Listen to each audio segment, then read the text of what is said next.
Most people think building wealth is about discipline. It's not.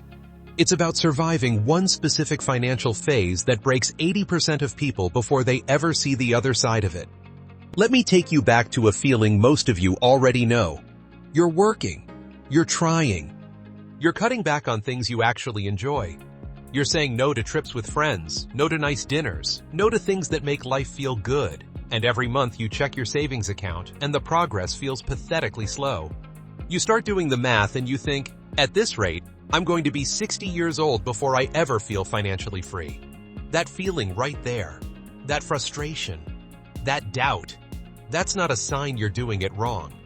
That's actually the sign that you're doing it right.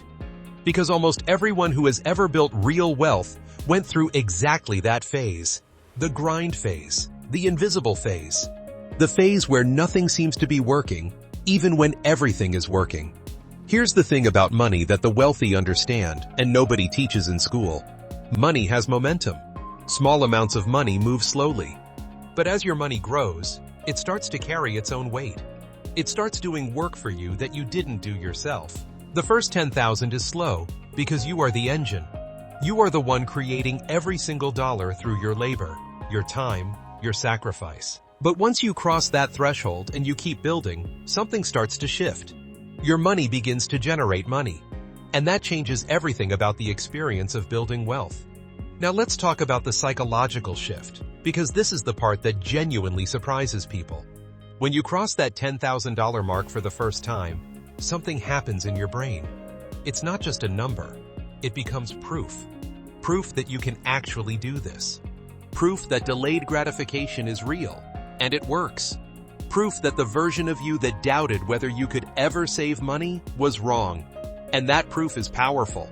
It rewires how you make decisions. You start thinking longer term without even trying to. You start seeing purchases differently. You start asking yourself, not just, can I afford this? But what is this actually costing me in terms of my future? That mindset shift doesn't happen at $5,000. It rarely happens at $8,000. But somewhere around that $10,000 mark, something clicks. And once it clicks, the second $10,000 comes faster. Not just because of compound interest, although that's real and we'll get to it. It comes faster because you are a different person. Your habits are more automatic. Your relationship with spending has fundamentally changed. Your confidence in your own ability to create financial progress is now backed by evidence. The emotional weight of the journey gets lighter. Not easy, but lighter. And lighter means sustainable. Let's talk about compounding, because I can't let this conversation go by without addressing it properly. Albert Einstein allegedly called compound interest the eighth wonder of the world. And whether or not he actually said that, the concept is undeniably true. Here's a simple way to understand it. If you invest $10,000 and it grows at an average annual return of 8%, after 10 years you'd have roughly $21,000 without adding a single additional dollar. But if you keep contributing even modest amounts monthly on top of that initial foundation, the numbers start becoming numbers you never imagined connected to your name.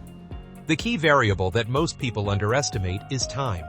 The people who win with compounding are not necessarily the smartest investors. They're the ones who started. They're the ones who got to that foundation early and let time do the heavy lifting. This is why getting to your first $10,000 as quickly as reasonably possible matters so much. Not because $10,000 is life-changing on its own. It's not. But because it's the seed. And the earlier you plant the seed, the longer the tree has to grow. Now I want to be honest with you about something. Knowing all of this information and actually doing it are two very different things. Most people who watch videos like this one feel inspired for a day or two and then go right back to their old patterns. Not because they're lazy or because they don't want to change, but because information alone doesn't create transformation. Structure does. Accountability does. Community does. Having a clear, step-by-step path designed specifically for where you are right now does. That's exactly why I want to tell you about the Wealth Accelerator Academy. It's a group coaching system and a course built specifically for people who are serious about reaching financial freedom, but need more than just motivation. They need a real system. Inside the Wealth Accelerator Academy, you get a structured curriculum that walks you through building your first financial foundation, investing intelligently, creating multiple income streams, and designing a life where money works for you instead of the other way around. You also get access to group coaching calls, where you can ask questions and get real answers from people who have actually walked this path. And you get a community of people who are on the same journey, which sounds small, but is honestly one of the most underrated ingredients in building wealth. The link is in the description below. If you are serious about accelerating your path to financial freedom, check it out. Now let's get back to what happens after 10,000 because the story gets interesting. Once your mindset has shifted and you've proven to yourself that this is possible, the next challenge becomes strategy. Because at this stage, keeping your money in a savings account is actually a wealth-limiting decision. Inflation is quietly eating away at the purchasing power of every dollar sitting still.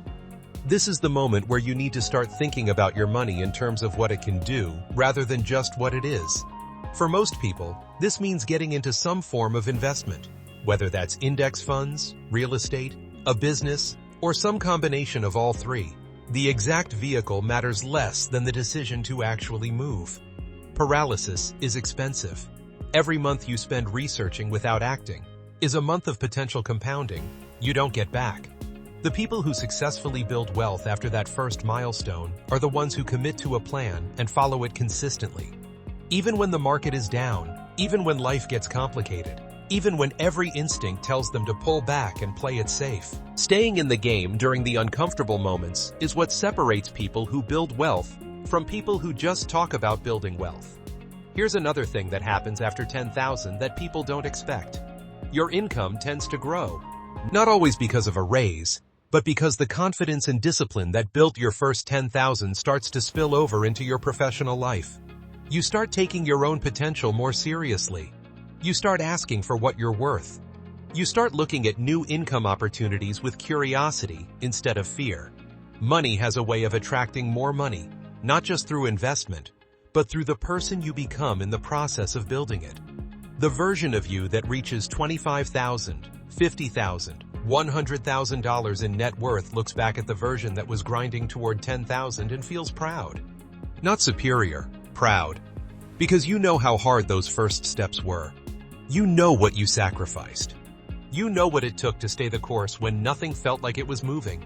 So wherever you are right now, whether you're at zero, whether you're halfway there, whether you just crossed the threshold and you're wondering what comes next, I want you to hear this. The hardest part is already behind you, or it's almost behind you. The path gets clearer from here. It gets more rewarding from here. And if you want a structured system to help you move faster and smarter toward genuine financial freedom, the Wealth Accelerator Academy is exactly that. The link is in the description. Go check it out and take the next step. If this video gave you something real today, hit that like button, subscribe if you haven't, and leave a comment telling me where you are on your journey. I read them all, and I'll see you in the next one.